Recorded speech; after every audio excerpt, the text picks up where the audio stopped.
Gente, eu sou a Tabata e hoje eu vim fazer talvez o vídeo mais importante do meu canal, que é para finalmente mostrar e divulgar para vocês o meu primeiro livro publicado pela Chiado Editora, em parceria com a minha mãe e com o meu irmão.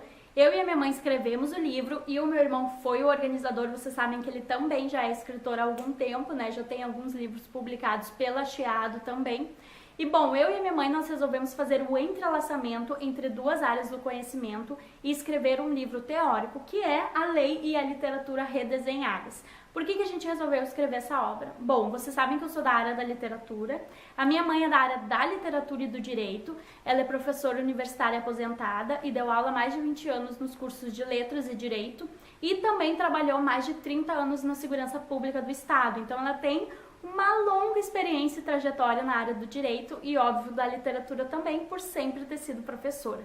Bom, então a gente resolveu escrever esse livro e fazer essa analogia entre as duas áreas, porque essas duas áreas do conhecimento, elas têm muito em comum, como, por exemplo, o seu objeto de estudo, digamos assim, a sua matéria, né, que é a vida e suas demandas, os seus conflitos, os complexos que nós encontramos na nossa sociedade.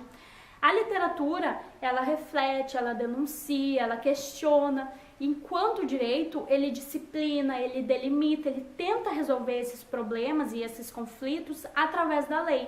Então aqui, por exemplo, para fazer um pequeno panorama do que vocês encontram nessa obra teórica, nós fizemos uma seleção, tá, de diferentes clássicos da literatura, obras clássicas da literatura, e discutimos elas através da perspectiva das teorias da literatura e do direito.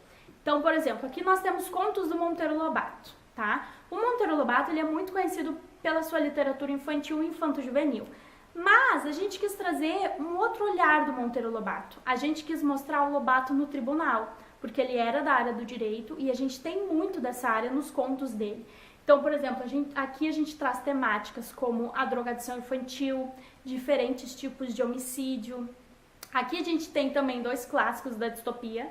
O primeiro é Laranja Mecânica, que não poderia faltar, né, gente? Porque sempre quando a gente tem um debate sobre literatura e direito, o livro Laranja Mecânica é sempre citado, né? Porque embora naquela época a violência que nós temos dentro da obra seja considerada distópica, ela está muito presente nos dias atuais. E aqui no Laranja Mecânica a gente também tem diferentes métodos de tratamento penal, que é muito questionado pelo direito. Outra distopia clássica que nós temos aqui é A Revolução dos Bichos, do George Orwell. Eu particularmente amo George Orwell, eu acho que a escrita dele é incrível e eu acho que em todas as obras ele traz, assim, são obras distópicas consideradas, né, na época, mas que está muito presente nos dias, né, na atualidade. Porque, por exemplo, aqui nós fazemos uma analogia com o cenário político atual do nosso país. Nós temos a ascensão e queda de grandes líderes políticos, né? É um bom questionamento para fazer. Bom, o que mais que a gente tem? A gente tem Antígona, que eu amo de paixão também. Quem não gosta de Antígona, né? Com o empoderamento feminino. E é muito importante que a gente mostre isso, questione isso, debata isso nas obras literárias, o empoderamento feminino. E aqui em Antígona a gente tem uma mulher lutando contra o poder do Estado.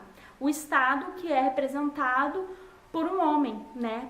Por uma representação masculina. Aqui a gente tem uma mulher enfrentando a lei de um soberano, né? Que mais? Nós temos o nosso maravilhoso e clássico Dostoiévski com O Idiota. Nesse livro a gente traz algumas temáticas diferentes, como, por exemplo, a inclusão, porque aqui ele era considerado o idiota, era considerado bobo, porque ele era epilético, ele tinha epilepsia, né? Só que embora ele fosse considerado o idiota por causa disso, ele sabia administrar muito bem os conflitos daquela sociedade, muito melhor do que as outras pessoas, através da mediação. E é aí que a gente traz traz a perspectiva do direito, que é o uso do bom senso e da mediação, que já é tido como medida embasatória para as decisões no tribunal, né? No novo Código de Processo Civil a gente já tem a mediação como uma fonte bem rica, assim, como algo bem pertinente, não só a lei, né, para decisões no tribunal, no caso. Que mais? Aqui a gente tem a Confissão de Lúcio, do Mário de Sá Carneiro, que também é muito interessante, porque vai trazer um lado do direito que é muito marcante, que é provar o óbvio, né? No direito a gente tem que provar, mas às vezes a gente não consegue provar o óbvio. E aqui a gente tem uma personagem feminina que era conhecida por todos naquela sociedade conheciam ela. Só que após o crime, ela desapareceu como num toque de mágica. E ninguém sabia provar o óbvio, né? Todos conheciam ela, mas depois do desaparecimento e ninguém conseguia provar nada, a gente tem uma linha muito tênue entre lucidez e loucura aí.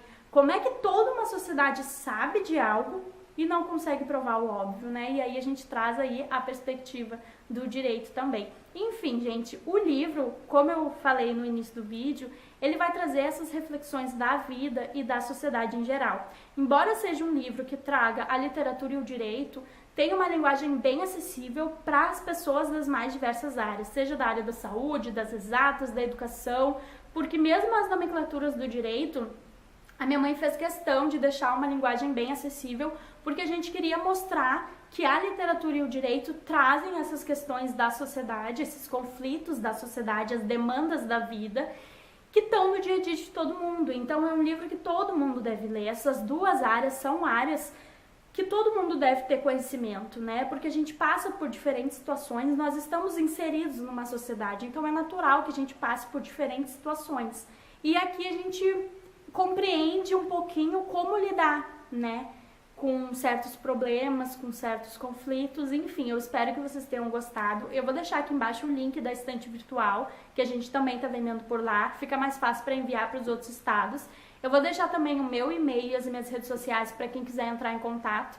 A gente envia com autógrafo, dedicatória. Eu espero muito que vocês gostem do livro. A gente fez com muito carinho. O segundo já está a caminho também, tá certo? E compartilhem com os amigos de vocês, porque é um livro que realmente deve ser lido por todo mundo, que nos faz refletir um pouquinho mais sobre o nosso papel diante da sociedade que nós estamos vivendo, principalmente, tá certo? Um beijo pra vocês e até o próximo vídeo. Tchau, tchau!